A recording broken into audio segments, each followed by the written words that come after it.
¿Qué se siente cuando el único lugar que te queda en el mundo es una ruina que todo el mundo desprecia? Remedios. Salazar lo sabía.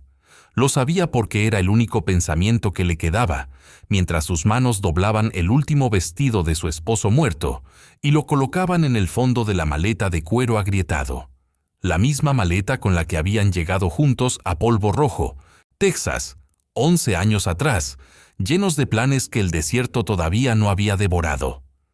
Tomás firmó esos papeles, creyendo que te estaba dando un futuro. Y el hombre que se los puso enfrente sabía exactamente lo que hacía. Cuéntanos aquí abajo en los comentarios desde qué ciudad nos escuchas. Dale clic al botón de like y vamos con la historia. El año era 1894 y Polvo Rojo era exactamente lo que su nombre prometía. Un manchón de madera y adobe al borde de la nada tejana, donde el viento no paraba nunca y el polvo encontraba la manera de meterse hasta en los sueños. Remedios tenía 37 años y había pasado la mitad de ellos ayudando a traer niños al mundo en ese pueblo. Conocía los secretos de cada familia, había sostenido manos en los momentos más oscuros, había visto nacer y morir con una ecuanimidad ganada a fuerza de presenciar demasiado. Pero nadie la había preparado para esto. Tomás Salazar había muerto hacía 12 días, y el médico había dicho, fallo cardíaco, con la misma naturalidad con que se dice, va a llover. Remedios no había dormido desde entonces, no por el llanto, aunque lloraba, sino porque algo en su interior, ese instinto que se desarrolla en quien pasa años leyendo los cuerpos y los silencios de la gente, le decía que la muerte de su marido no había sido accidental. Tomás era herrero, 41 años, fuerte como los metales que trabajaba, sin historial de enfermedades del corazón, y 3 semanas antes de morir, había firmado un contrato con la compañía ferroviaria del sur de Texas que los dejó sin nada. Ella lo había visto firmarlo. Había estado ahí, en la oficina del señor Harlan Price, representante regional de la compañía, con sus trajes del este y sus modales de ciudad.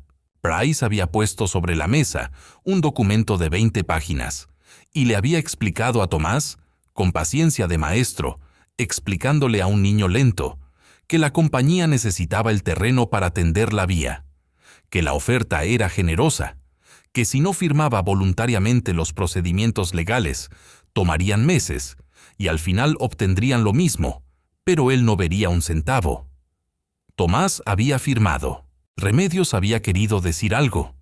Había algo en la velocidad con que Price guardó los papeles, en la pequeña sonrisa que se permitió antes de controlarse. Pero Tomás le apretó la mano y ella cayó.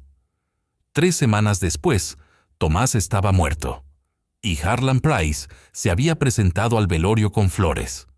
El abogado del pueblo, un hombre llamado Cyrus Webb, que olía permanentemente a whisky y a derrota, le había explicado que el contrato era válido y vinculante, que la compensación estipulada, $200, era lo que le correspondía, y que intentar impugnarlo sería tirar dinero que ella claramente no tenía. El sheriff, un hombre de pocas palabras llamado Dobbins, había escuchado su relato con la expresión de quien escucha llover, y le había dicho que sin pruebas de irregularidad no había nada que investigar.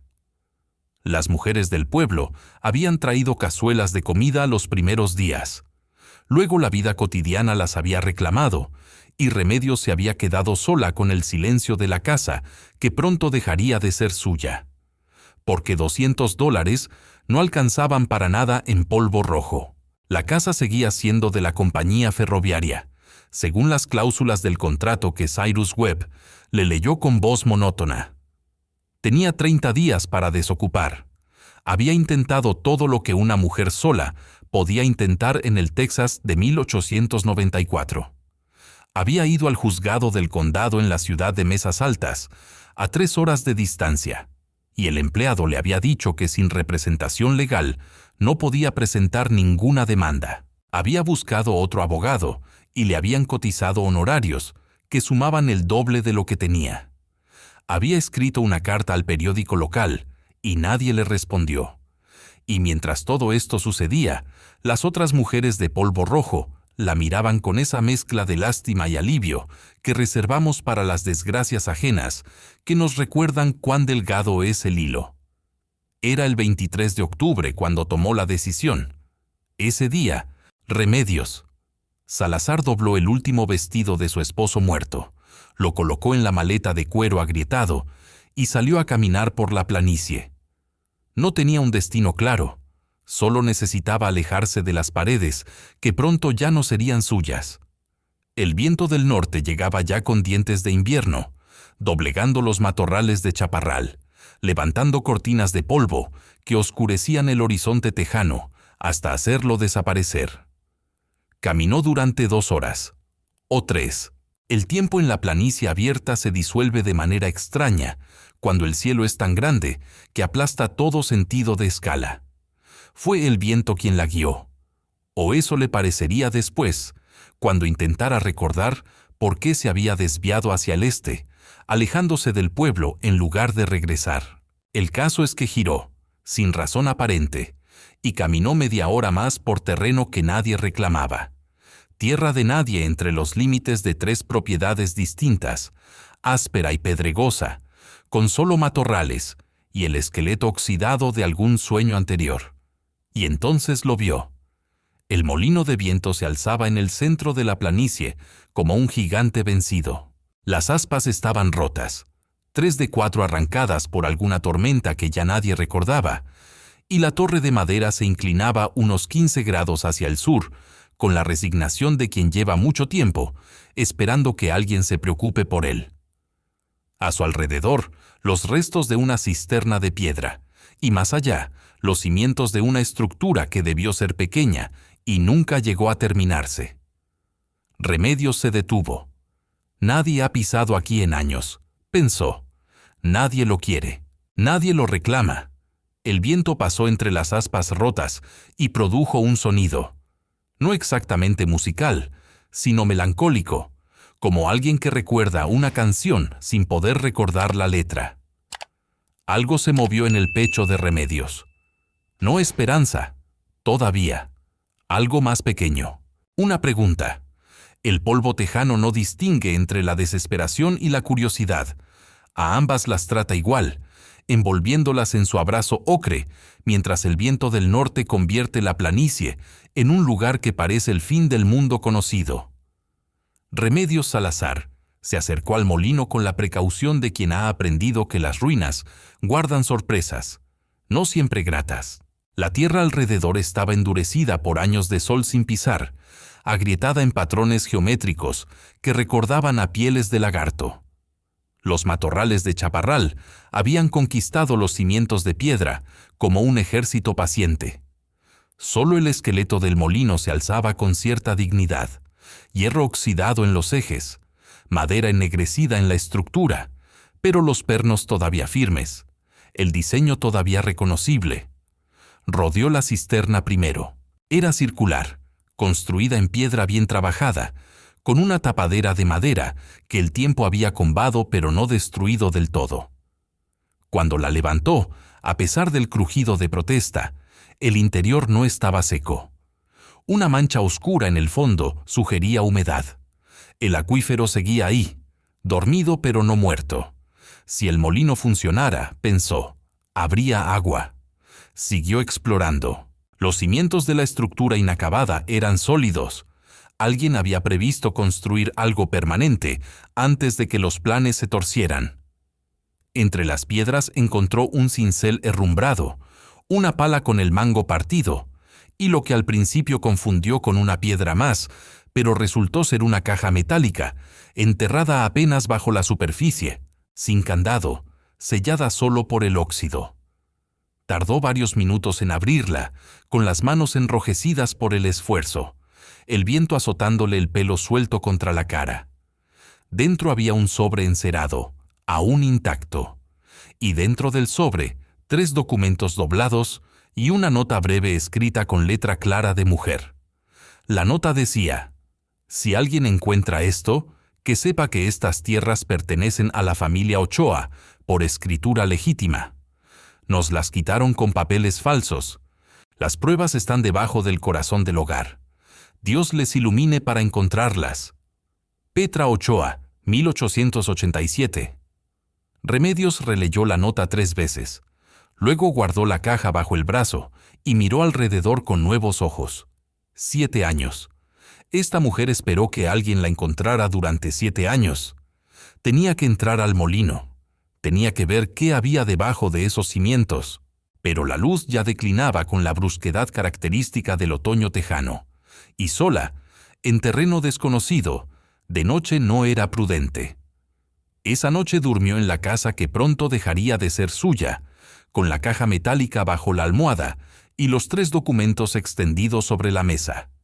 Eran escrituras de tierra, 120 hectáreas, incluyendo los derechos de agua del acuífero, a nombre de Pedro y Petra Ochoa, registradas en el condado en 1881, con las firmas de 2 testigos que ella no reconoció y un sello oficial que parecía auténtico. ¿Qué había pasado con los Ochoa? ¿Y qué tenía esto que ver con Harlan Price y la compañía ferroviaria del sur de Texas?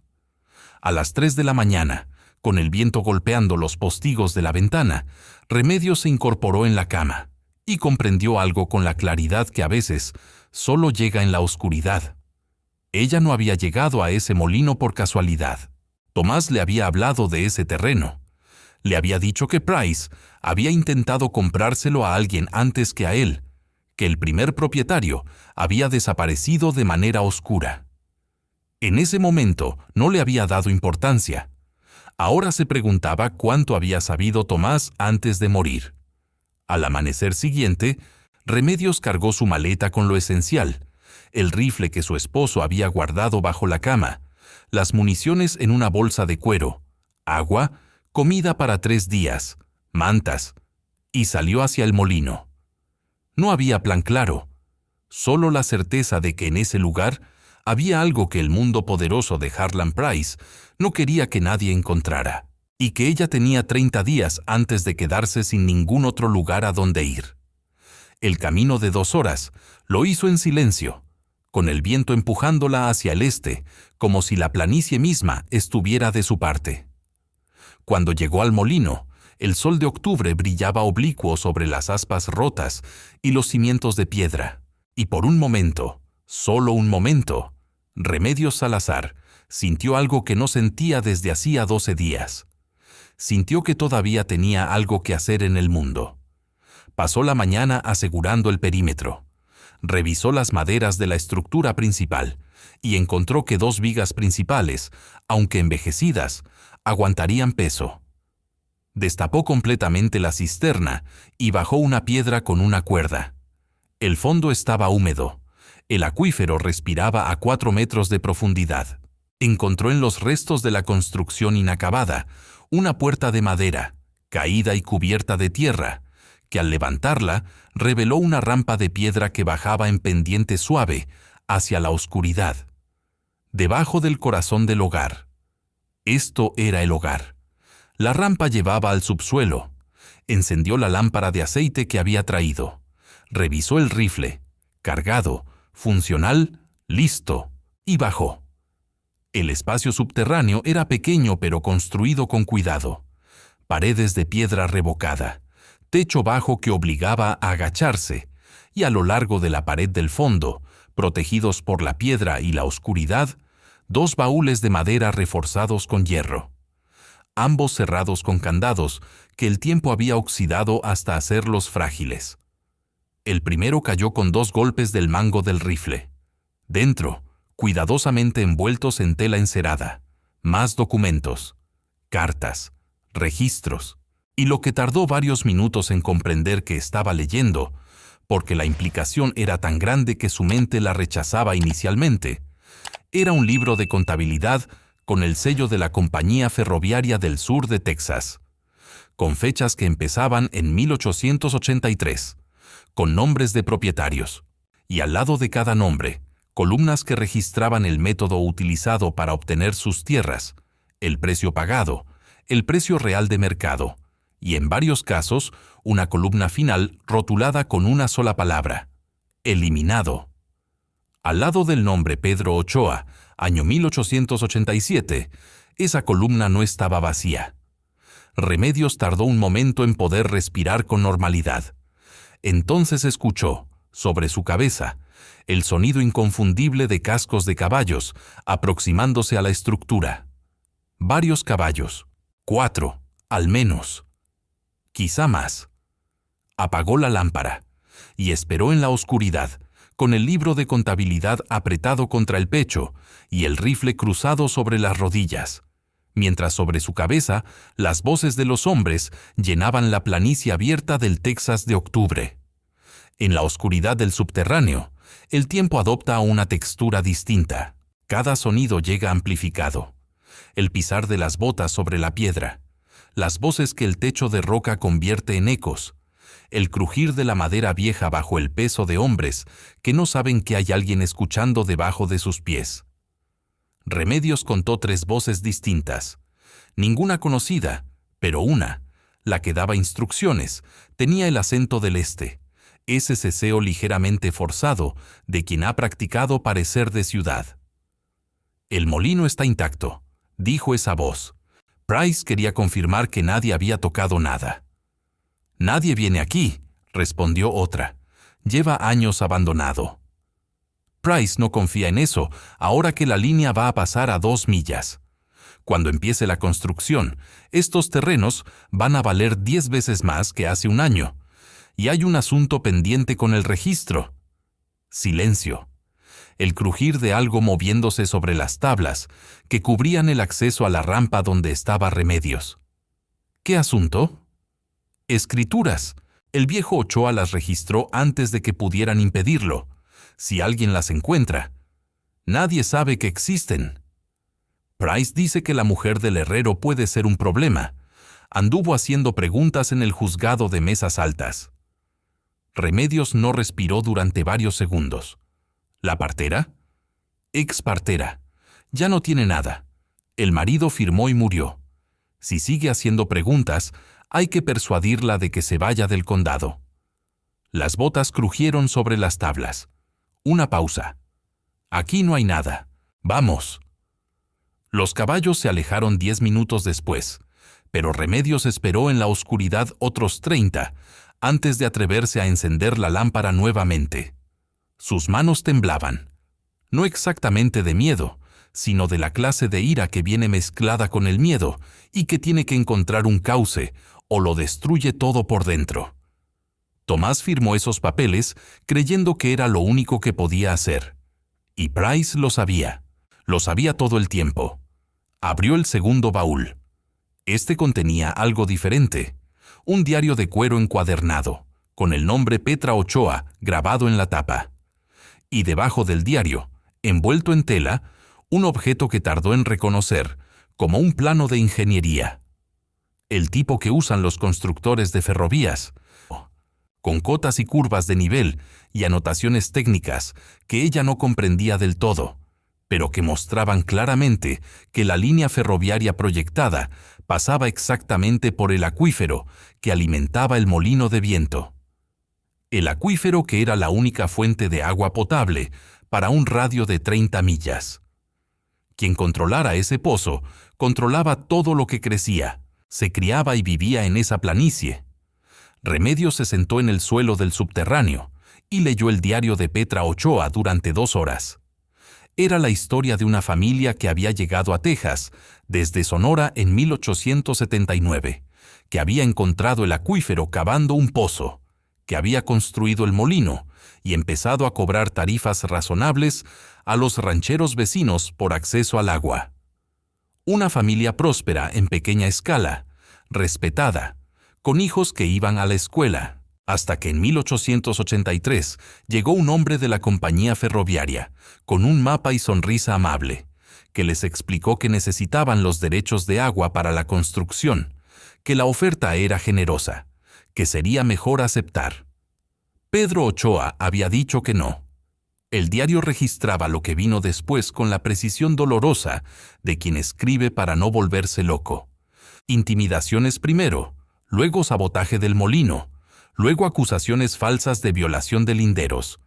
Finalmente papeles que nadie había firmado, apareciendo ante el juez del condado, con firmas que no eran suyas. Pedro Ochoa había muerto en 1887, en circunstancias que el médico atribuyó a un accidente. Había caído del molino mientras intentaba repararlo.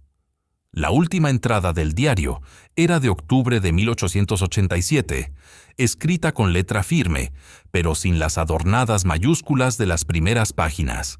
Solo decía: «Mañana nos vamos. Los niños están a salvo con mi hermana en San Antonio. He escondido todo lo que pueda servir a quien venga después. Que Dios les ayude a hacer lo que yo no pude». Remedios cerró el diario. 11 años. 11 años desde que Petra Ochoa había escondido esas pruebas esperando que alguien las encontrara. Tomás había muerto. Pedro Ochoa había muerto. La misma compañía, el mismo método. 11 años de diferencia. Durante los 3 días siguientes, Remedios Salazar convirtió el subterráneo del molino en su base de operaciones. Subió las mantas y provisiones. Encontró que la cisterna, con una polea improvisada del hierro del molino, podía sacar agua que, hervida, era potable. Cazó 2 conejos con el rifle y los cocinó sobre una pequeña fogata protegida del viento por los cimientos de piedra. Durmió en el subterráneo, con la rampa bloqueada desde adentro con una viga de madera, y por las noches, a la luz de la lámpara, leyó y releyó los documentos del baúl hasta aprendérselos de memoria. Al 4.º día, descubrió que no estaba sola en la planicie. Había rastros, huellas de un caballo que rodeaba la propiedad en círculos amplios, siempre a distancia, nunca acercándose. Al 5.º día, vio la figura. Un jinete solitario que se detenía en el horizonte durante media hora, mirando hacia el molino, antes de volverse y desaparecer. No eran los hombres de Price. Esos no se molestaban en ser discretos. ¿Quién era entonces?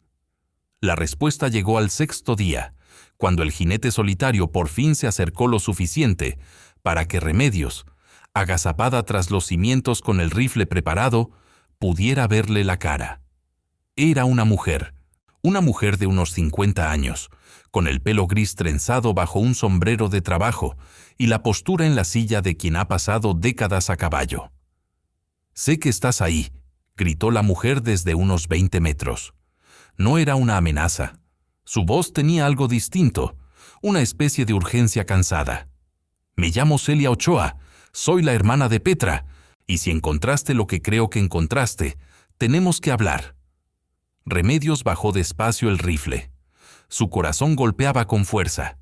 Pero algo, ese mismo instinto que la había llevado al molino, que había leído la nota de Petra 7 años después, le dijo que bajara el arma, y abrió la puerta. Celia Ochoa bebió el agua hervida que Remedios le ofreció, con la gratitud de quien ha cabalgado muchas horas, y miró alrededor del subterráneo con ojos que mezclaban el reconocimiento y el dolor. «Petra me dijo que había escondido algo aquí», dijo al fin. «Me lo contó antes de irse a San Antonio, pero yo no pude venir entonces. Mis hijos eran pequeños, mi marido tenía miedo, y cuando quise volver ya habían pasado 3 años y después 5 y...» Se detuvo. «He venido 4 veces en 11 años. Siempre me daba miedo quedarme a buscar». «¿Qué te hizo venir ahora?» Celia la miró directamente. «Escuché que el herrero de Polvo Rojo murió después de firmar con la ferroviaria, y que su viuda andaba haciendo preguntas». Pausa. Hacía 11 años que nadie hacía preguntas. Se quedaron en silencio un momento. Afuera, el viento de Texas hacía su trabajo eterno. Remedios extendió sobre el suelo del subterráneo los documentos del baúl, el libro de contabilidad, las escrituras, el plano ferroviario, el diario de Petra, y observó la cara de Celia Ochoa mientras los reconocía uno por uno. «El libro de contabilidad», dijo Celia con voz plana. «Petra lo robó de la oficina de Price la noche antes de que nos fuéramos. Nadie sabía que lo tenía». «¿Sabes lo que contiene?» «Sé que tiene nombres. Sé que tiene la palabra eliminado junto a algunos de ellos». Los ojos de Cilia tenían la opacidad de quien ha guardado algo demasiado tiempo. Pedro está en esa lista. Remedios asintió. Tomás también. Silencio. Las dos mujeres se miraron sobre los documentos extendidos en el suelo de un subterráneo que olía a piedra vieja y a tierra tejana, en el centro de una planicie que el viento recorría sin detenerse jamás. «¿Qué quieres hacer?», preguntó Celia. «Quiero que esto llegue a alguien que pueda usarlo», dijo Remedios. «Pero no sé a quién. El sheriff es de Price. El abogado del pueblo es inútil. ¿El juzgado del condado? Hay un hombre», interrumpió Cilia. «Un periodista del San Antonio Express. Lleva meses en mesas altas investigando las compras de tierra de la compañía ferroviaria. Se llama Owen Garrett». Pausa. «Vino a buscarme a mí hace 3 semanas. Le dije que no sabía nada». Remedios la miró. «¿Por qué?». «Porque tenía miedo». Cilia bajó la vista hacia el libro de contabilidad. «Y porque creía que estas pruebas no existían, o que si existían, nunca las encontraría nadie». Owen Garrett. Un periodista investigando desde afuera del condado, sin vínculos locales que Price pudiera usar como palanca. Era algo. Era quizá todo lo que tenían. Esa tarde, mientras preparaban los planes para contactarlo, escucharon lo que Remedios temía. El sonido de caballos, más cercanos que la última vez. 4 o 5, viniendo desde el sur. Celia fue la primera en reaccionar. La rampa, abajo. Ahora. Bajaron los documentos en segundos, los metieron en los baúles. Cilia cerró la tapa de madera sobre la rampa desde adentro, y ambas mujeres quedaron en la oscuridad del subterráneo, mientras los hombres de Price inspeccionaban el molino por segunda vez. Esta vez tardaron más. Caminaron por toda la estructura, abrieron la puerta del nivel principal, revisaron los cimientos. Una voz, directamente sobre sus cabezas. «Alguien ha estado aquí. Hay rastros de fogata». Otra voz. «¿La partera?». «¿Quién sabe? Price quiere saberlo. Si encontró algo». «Si encontró algo, ya lo sabe Price también. O lo encontrará». «¿Qué hacemos?». Una pausa larga. «Vigilamos. Si vuelve, la llevamos con Price. Si no vuelve, era solo una vagabunda buscando refugio». Los caballos se alejaron cuando el sol ya estaba bajo en el horizonte tejano, tiñendo la planicie de naranja y violeta. En la oscuridad del subterráneo, Remedios Salazar tomó una decisión. No podía esperar. Los hombres de Price sabían que alguien había estado aquí. En días, quizá en horas, vendría alguien a registrar en serio. Los baúles no tardarían en encontrarse. Tenía que sacar los documentos de ahí esa misma noche. Y tenía que encontrar a Owen Garrett. Fue esa noche, mientras ella y Cilia desmontaban el campamento y cargaban los documentos en las alforjas del caballo de Cilia, cuando escuchó la conversación. Los hombres habían dejado a uno de guardia, a unos 200 metros, y el viento del norte traía sus palabras con claridad traicionera. Price dijo que el herrero encontró el plano antes de firmar. Por eso firmó tan rápido el estúpido. Creyó que estaba negociando cuando en realidad Price ya tenía la orden judicial lista para confiscar de todas formas. Remedios dejó de moverse. Tomás lo sabía. Tomás vio el plano y entendió lo que significaba, y firmó pensando que así al menos salvaría algo. Y Price lo dejó firmar, y después... Las manos de Remedios encontraron el rifle con la precisión automática de quien ha practicado ese gesto en la oscuridad. No era ausencia de miedo lo que sentía, era algo más profundo, la claridad que llega cuando el miedo y la rabia encuentran por fin un cauce común. Celia la tocó en el brazo. «No, no así». Remedios bajó el rifle lentamente. «Así no», repitió Celia. «Con papeles, con palabras impresas, con un juez federal que no sea de Price». Una pausa. «Así es como se vence a esta gente. Así fue como deberíamos haberlo hecho 11 años atrás». Salieron del molino en silencio.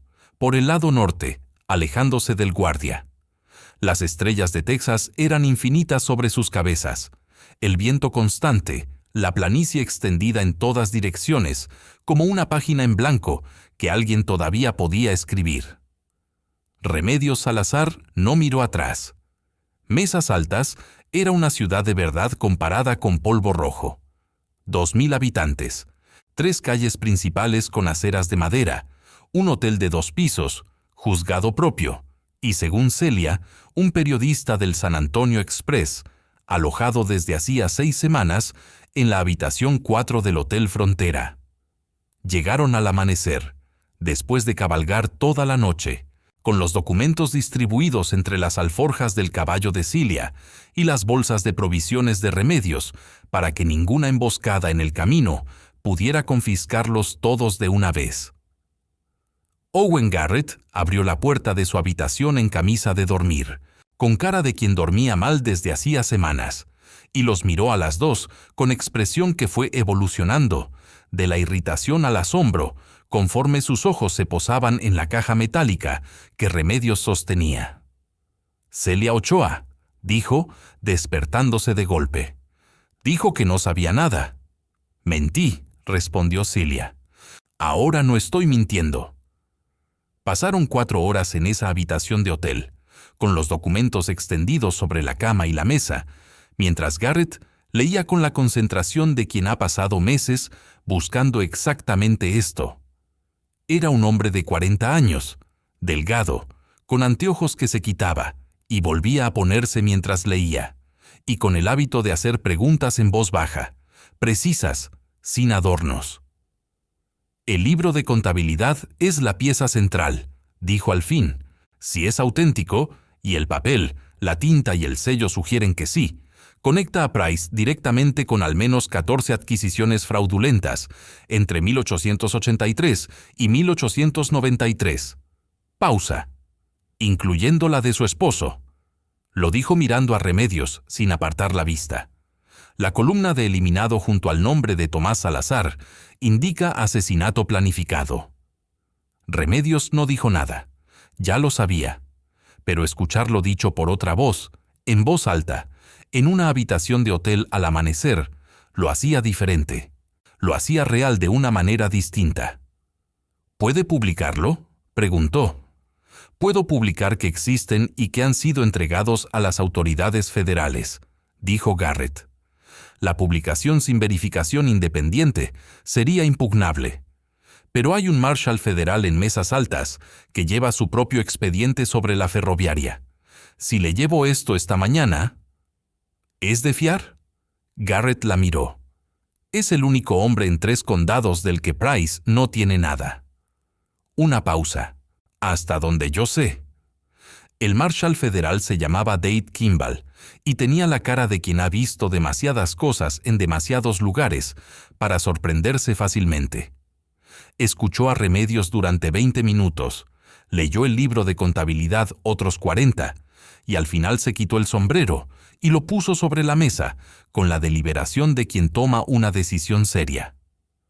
«Voy a necesitar una semana para montar esto correctamente», dijo, «con el juez federal del circuito, sin el juez local.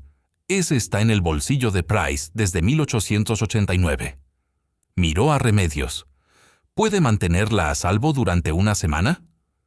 «Puedo cuidarme sola», respondió Remedios. Kimball asintió, sin sonreír, pero con algo en los ojos que no era exactamente desacuerdo. Pero la semana resultó más corta de lo planeado. Al tercer día, Garrett fue encontrado golpeado en el callejón detrás del hotel. Tenía 2 costillas rotas y un corte en la sien que tardó 12 puntos en cerrarse, y la habitación había sido registrada. No encontraron nada porque los documentos estaban con Kimball, pero fue suficiente advertencia. Remedios lo encontró esa tarde, apoyado contra la pared del cuarto con cara de hombre que intenta respirar sin que le duela. No parecía asustado, parecía furioso. «Esto me confirma que vamos bien», dijo cuando ella entró.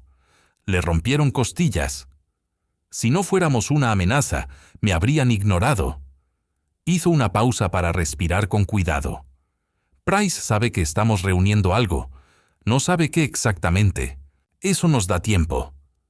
Esa noche, mientras Garrett dormía con el efecto del láudano que el médico le había dado, llegaron noticias que Celia trajo desde Polvo Rojo. Los hombres de Price habían registrado el molino a fondo, habían encontrado los baúles vacíos y habían ido a la casa de Remedios, que seguía siendo técnicamente de la ferroviaria, y la habían vaciado de lo poco que quedaba. Después habían ido a hablar con las mujeres del pueblo que conocían a Remedios. Le contó Celia que habían dicho que la partera estaba loca de dolor por su esposo, que andaba inventando conspiraciones, que era mejor no involucrarse. 3 mujeres que Remedios había ayudado a parir a sus hijos habían asentido sin decir nada. Remedios escuchó esto en silencio, de noche, sentada en la silla junto a la cama de Garrett.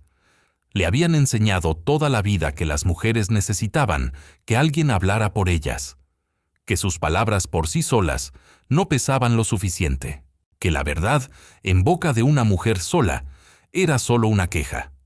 Pero tenía el libro de contabilidad de Price, tenía el diario de Petra Ochoa, tenía a un marshal federal, a un periodista con costillas rotas y determinación intacta, y a Celia Ochoa que había guardado silencio 11 años y ahora había decidido no guardar más. A veces la solidaridad no llegaba de donde se esperaba, a veces llegaba de las personas que también conocían el sabor amargo de la injusticia y que encontraban fuerzas en saber que esta vez no estaban solas. Kimball apareció al 5.º día con noticias. El juez federal del circuito llegaría en 3 días. El juicio se fijaría para la semana siguiente. Y había mandado a llamar a 5 familias más que figuraban en el libro de contabilidad y que todavía vivían en el condado. 5 familias que con las garantías del Marshal habían aceptado testificar. Price va a intentar algo antes del juicio, advirtió Kimball. Lo intentó esa misma noche. 4 hombres que Remedios no reconoció llegaron al Hotel Frontera a las 11 de la noche. No hicieron amenazas. Pusieron dinero sobre la mesa del comedor, donde Remedios y Celia estaban sentadas. Suficiente dinero para salir del condado y empezar en otra parte.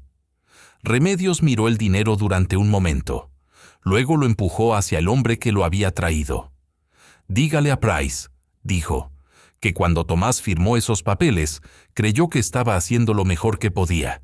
Y aún así lo mataron». Pausa. «Ya no tengo nada que perder vendiendo mi silencio, así que no lo vendo». Los hombres se fueron. Celia la miró desde el otro lado de la mesa. Eso fue o muy valiente o muy imprudente. Probablemente las 2 cosas, respondió Remedios. La noche antes del juicio, Mesas Altas tenía la atmósfera peculiar de los momentos que la gente reconoce, aunque no sepa nombrarlos, como históricos. Los rancheros de los alrededores habían llegado al pueblo con sus familias. Las familias de los otros casos del libro de contabilidad, los Reséndiz, los Muñoz, los Cooper, los Bratton, ocupaban habitaciones en los 2 hoteles y en casas de conocidos. La sala del juzgado tenía capacidad para 80 personas. Se esperaban el doble. Harlan Price había llegado esa tarde con 4 abogados del este, todos con maletines de cuero fino, y la expresión de quienes saben que el dinero y los procedimientos son lo mismo. Se había alojado en el mejor cuarto del mejor hotel y había cenado en el restaurante principal, sin mirar a nadie a los ojos, con la seguridad de quien todavía no cree que las cosas puedan salirle mal. Owen Garrett, con las costillas vendadas bajo la camisa, estaba redactando su artículo para el San Antonio Express. Ya tenía el primer párrafo escrito 5 veces. La 6ª quedó. El Marshal Kimball revisó las pruebas con Remedios y el abogado que había llegado con el juez federal, un hombre joven de nombre Samuel Bates, que tenía el aspecto de no haber visto mucho sol en su vida, pero que manejaba los documentos con una precisión que le inspiró confianza desde la primera hora. «Van a intentar impugnar el libro de contabilidad», le explicó Bates. «Van a decir que pudo ser falsificado. También van a atacarla a usted.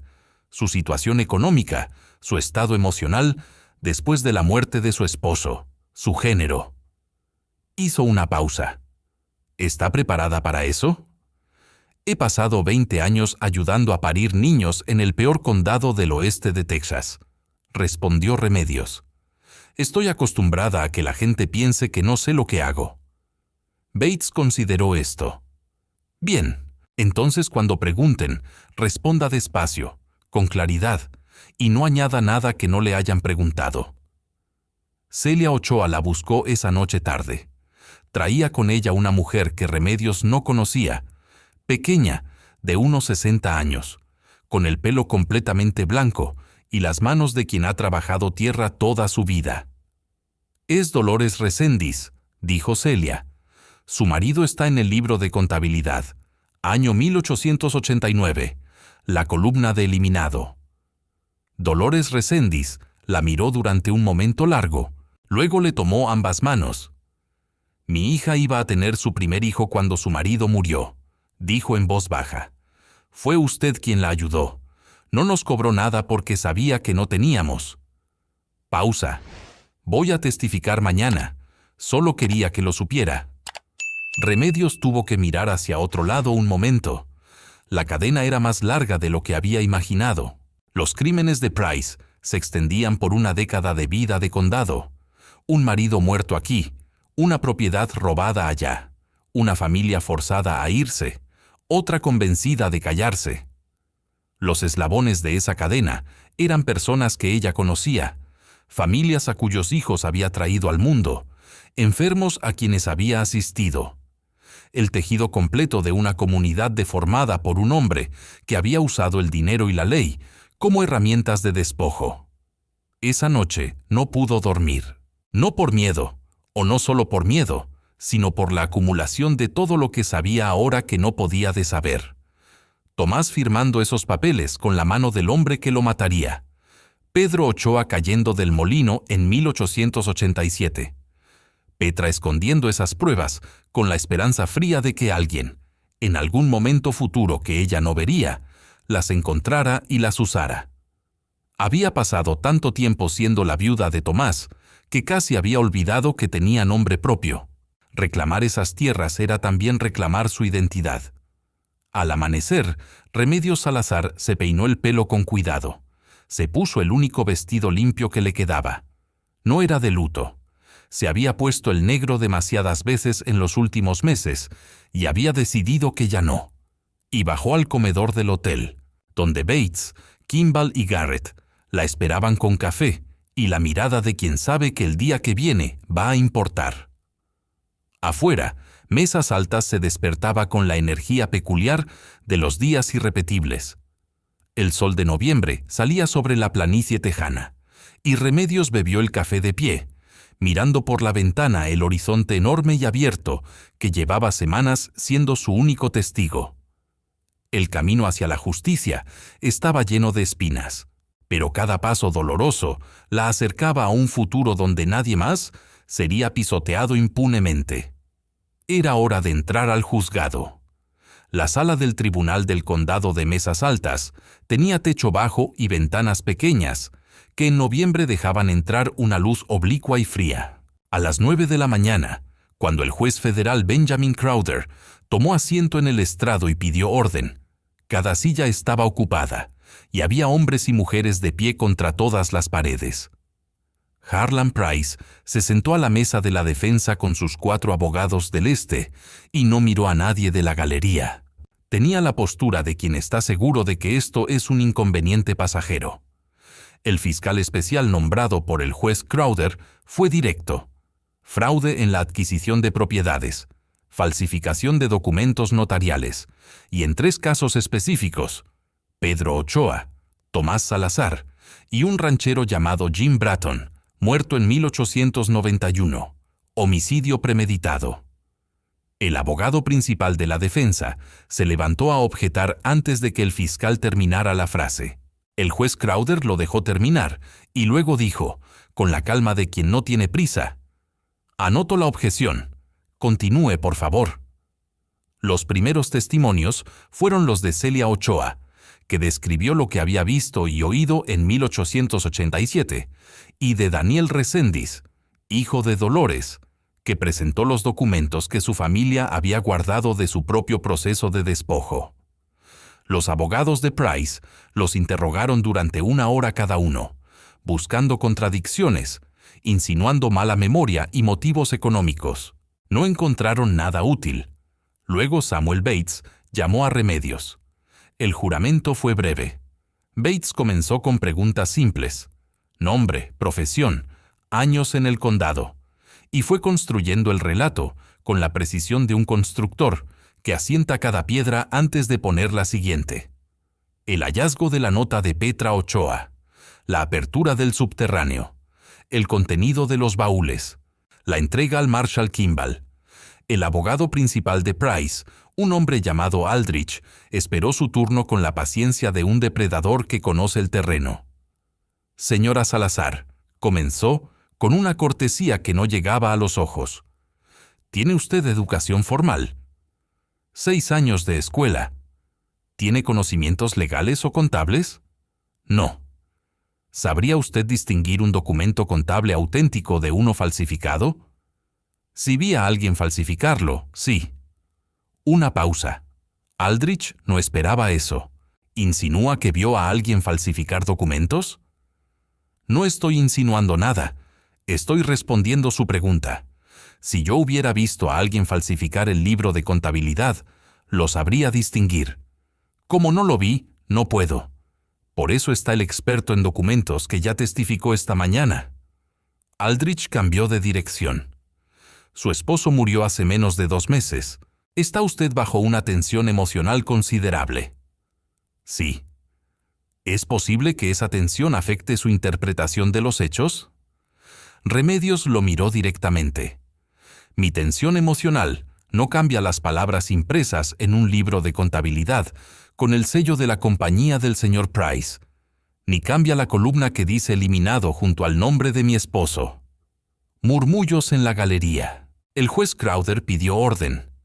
Aldrich intentó durante 40 minutos crear dudas sobre la cadena de custodia de los documentos, sobre la credibilidad de Cilia Ochoa, sobre la posibilidad de que el subterráneo hubiera sido preparado previamente para incriminar a su cliente. Era un abogado hábil y sus argumentos tenían estructura, pero el libro de contabilidad tenía el sello de la compañía ferroviaria en cada página.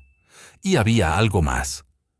Mientras Aldrich argumentaba, la puerta del fondo de la sala se abrió.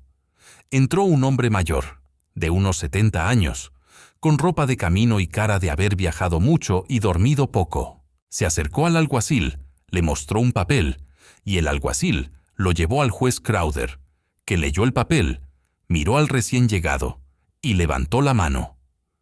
«Un momento, señor Aldrich». El hombre mayor era Thomas Weed, contador de la Compañía Ferroviaria del Sur de Texas durante 12 años, hasta 1895, cuando lo habían despedido sin explicación. Llevaba 6 meses en San Antonio, hablando con Garrett. Garrett lo había convocado en cuanto los documentos aparecieron, sin saber si llegaría a tiempo. Había llegado. Weed testificó durante 2 horas. Conocía el libro de contabilidad porque lo había llevado él mismo durante 4 años. Conocía los códigos de las columnas porque los había diseñado por instrucción directa de Price. Sabía lo que significaba eliminado porque Price se lo había explicado en persona, en una reunión de 1886, con la tranquilidad de quien da instrucciones de rutina. La sala del tribunal de mesas altas escuchó en silencio mientras Weed explicaba el sistema contable de los crímenes de Price, con la precisión árida de un hombre de números que ha pasado años cargando con lo que sabe. Aldrich intentó desacreditarlo. Tardó 5 minutos en rendirse. El jurado deliberó durante 3 horas. Remedios las pasó sentada en un banco de la plaza frente al juzgado, con Cilia a su derecha y Garrett a su izquierda, incómodo con las costillas, pero negándose a sentarse en otra parte, y el viento de noviembre barriendo la planicie en todas direcciones. No hablaron mucho. Había pocas cosas que decir que no hubieran dicho ya. El veredicto fue unánime. culpable en todos los cargos de fraude, culpable en todos los cargos de falsificación, y en los 3 casos de homicidio, Pedro Ochoa, Tomás Salazar, Jim Bratton, culpable. Harlan Price se quedó muy quieto mientras el secretario leía la lista. Sus 4 abogados del este tomaron notas con expresión profesional. La galería no tomó notas. La galería reaccionó con ese sonido colectivo, que no es exactamente un grito ni exactamente silencio, sino algo intermedio, la exhalación de gente que ha estado conteniendo el aliento durante mucho tiempo. El juez Crowder sentenció a Price a cadena perpetua y ordenó la revisión de todas las adquisiciones de tierra de la compañía ferroviaria en el condado. Las propiedades obtenidas mediante fraude serían devueltas o compensadas. Luego miró a Remedios. «Las tierras del molino de viento», dijo, con la voz plana y definitiva de los hombres que tienen autoridad para terminar las cosas, pertenecen a las herederas legítimas de Pedro y Petra Ochoa, representadas en este acto por la señora Celia Ochoa. Una pausa. Y las tierras de Tomás Salazar, adquiridas mediante contrato fraudulento bajo coacción, son declaradas nulas de pleno derecho. La propiedad revierte a su viuda, doña Remedios Salazar. Fuera del juzgado, el sol de noviembre caía sobre la planicie tejana, con esa luz de fin de otoño que hace que todo parezca al mismo tiempo terminado y comenzando. Remedios Salazar salió al aire frío y se detuvo en los escalones. Le temblaban las manos, pero ya no era de miedo. La primavera llegó al condado de Mesas Altas, con esa exuberancia que el Texas semiárido se permite una vez al año. El chaparral floreciendo en amarillo y blanco, las tormentas de marzo dejando el suelo oscuro y oloroso, los cielos enormes lavados a un azul que no existía en ningún otro lugar del mundo. Remedios Salazar volvió a Polvo Rojo en marzo, cuando el barro de los caminos empezaba a secarse y los vencejos volvían a trazar sus arcos sobre la planicie. La propiedad que la compañía ferroviaria le había confiscado a Tomás estaba en el mismo estado en que la habían dejado los hombres de Price. Las pocas cosas que quedaban movidas, la puerta con cerradura nueva que no era suya. Pasó la primera semana limpiando, reparando, devolviendo el orden a una casa que había sido hogar y necesitaba volver a hacerlo. El molino de viento era ahora propiedad de Celia Ochoa y sus hijos, pero Celia había insistido en algo que Remedios tardó semanas en aceptar. El acuífero, según los derechos de agua registrados en 1881 por Pedro Ochoa, alcanzaba para abastecer a 10 propiedades más, y Celia quería que Remedios administrara los accesos en asociación con ella. Petra escondió esas pruebas, esperando que alguien llegara con la determinación de usarlas. Le dijo Celia. Ese alguien llegó. Lo mínimo que podemos hacer es que el molino funcione para las dos. En mayo, el molino volvió a girar. Un ingeniero de San Antonio, traído y pagado por Garrett, que publicó el caso en el San Antonio Express y después en 3 periódicos más del estado, reparó las aspas y el mecanismo de bomba en 2 semanas de trabajo. El agua subió limpia de 40 metros de profundidad el día que probaron el sistema, y los rancheros de la zona que llevaban años sufriendo por sequías compraron sus accesos de agua con una gratitud que se expresaba en silencio, en apretones de manos, en pequeños gestos que en el Texas rural tenían más peso que los discursos. Remedios Salazar volvió a trabajar como partera. Había estado 3 meses sin hacerlo, primero por el duelo, luego por el juicio, luego por la reconstrucción.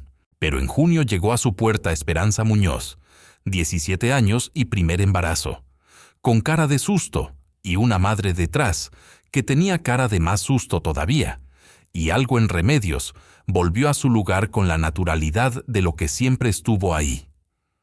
Ayudó a nacer a ese niño en las primeras horas del verano.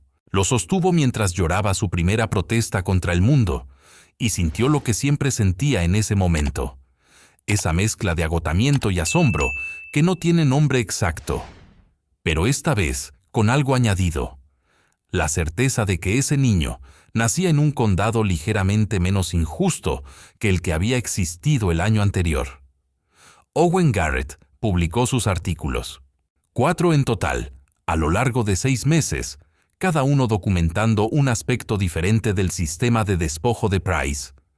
Las falsificaciones de documentos, las conexiones con funcionarios del condado, el patrón de muertes que el médico de polvo rojo había certificado como naturales durante 10 años. El cuarto artículo, el más largo, se centraba en las mujeres, las viudas de los hombres eliminados que habían perdido sus tierras y sus voces, y su futuro junto con sus maridos.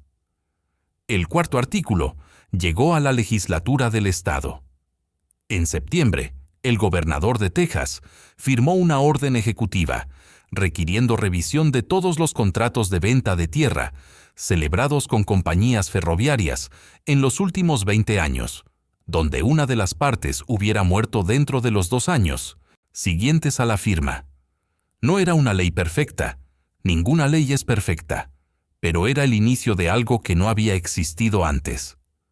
Fue Garrett quien le trajo la noticia, de paso hacia San Antonio, deteniéndose en Polvo Rojo un día de viento otoñal que hacía bailar el polvo rojizo de las calles con esa indiferencia eterna del paisaje tejano. El gobernador citó su caso, le dijo, por su nombre, el caso Salazar.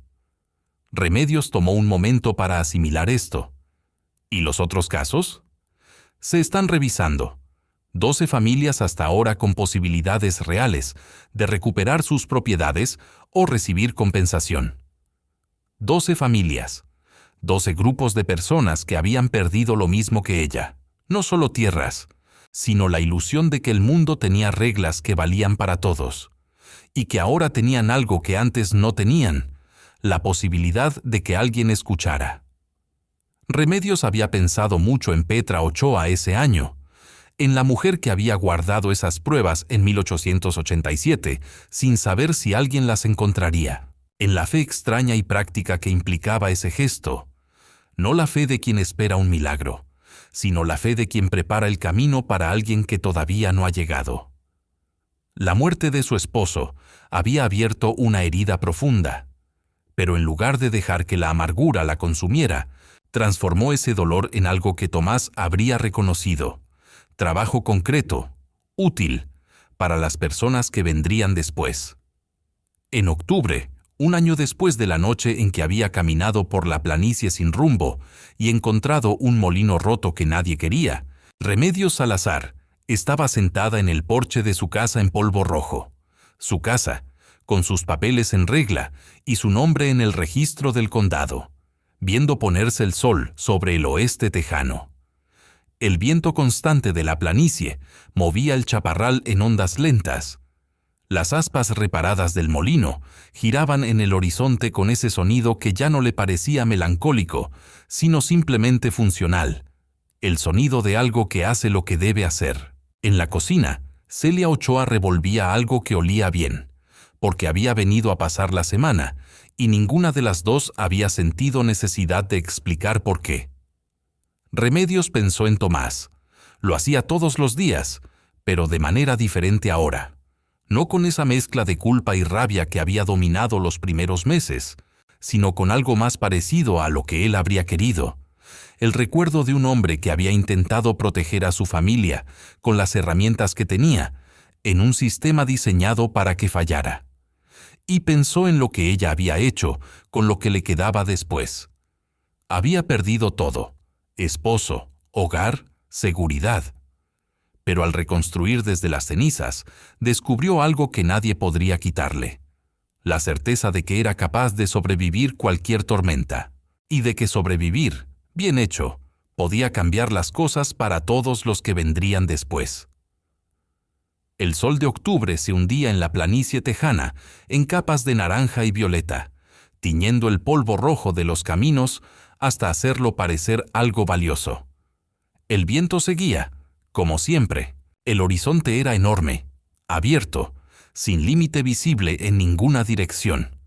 Remedios Salazar respiró el aire frío de octubre, sintió el peso exacto de lo que había ganado y de lo que nunca volvería, y encontró que ambas cosas podían coexistir sin destruirse.